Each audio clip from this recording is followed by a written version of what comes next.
right, Enquiries, a GS bubble. Oh, this is back. Danny says, did Crawley and Buttler bat for too long? Hashtag Crawley's fault. Hashtag Butler's fault. Damned if you do, damned if you don't. Crawley's 267 is definitely England's problem. How dare he? They can't catch. That's the problem.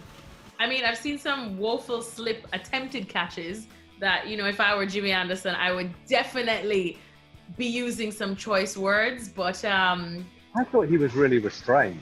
I thought he was very restrained, considering. If he had, if he got physical, I don't think there's a court in the land would have convicted him.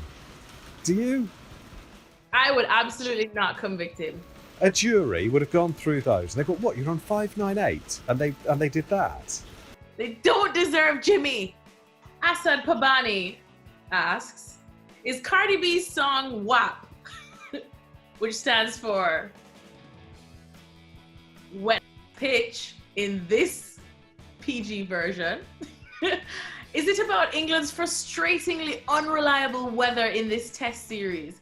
I mean, if you watch the video, George, I'm not sure if you've seen the video, but I will be sending it to you after this. Yeah, I think it is about the frustrations of wet English weather.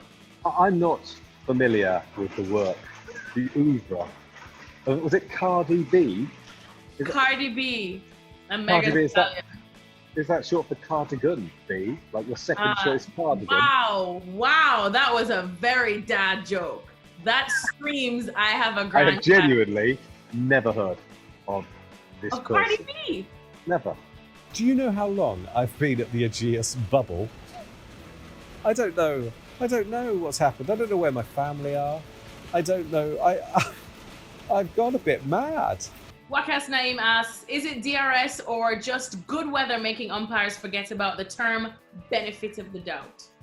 I don't know whether that's meant to be critical of the umpires, but Michael Goff's been unbelievably good. If you hit on the pad and the ball's going to hit the stumps, you should be given out.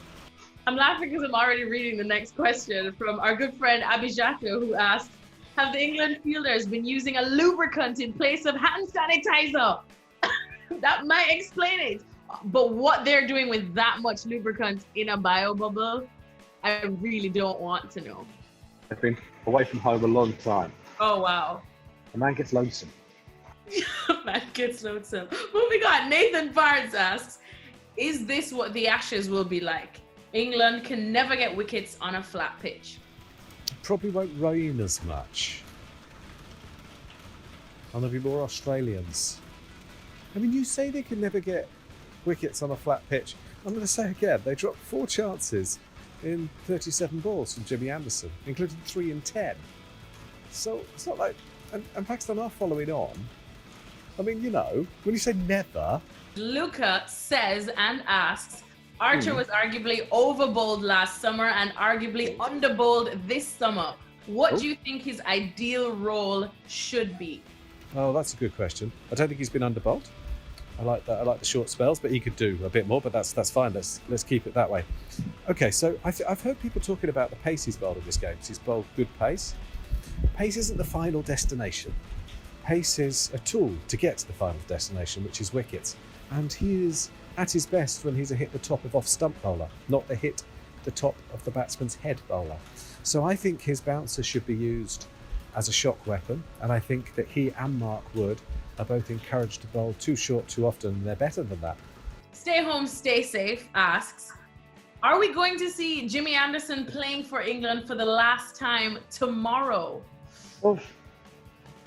I mean, I suppose it would be like going out on a high when like an official mic drop 600 or maybe more, you never know. Well, I don't think he'll do that, but he might. Will he decide to quit? I don't think so. I think his career ends with the decision being taken out of his hands. I think it ends with injury, because I think he'll never know he's beaten, and I think he absolutely loves it. Are you going to think any differently of him if he doesn't get to 600? Absolutely not.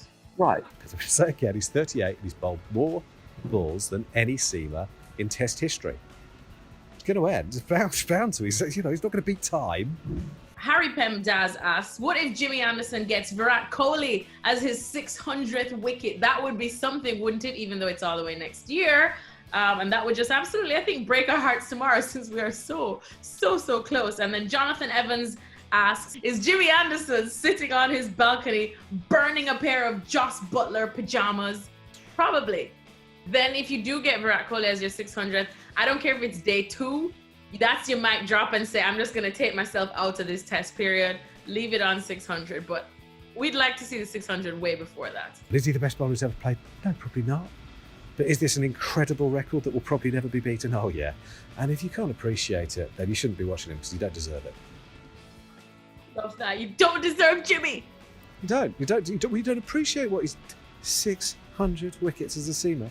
Is he at his best as good as Malcolm Marshall or Dale Steyn? Probably not. But they couldn't go on this long. It's a miracle. It's a miracle. Thanks for watching ESPN on YouTube. And for more sports highlights and analysis, be sure to download the ESPN app. And for premium content plus live streaming, make sure to subscribe to ESPN Player.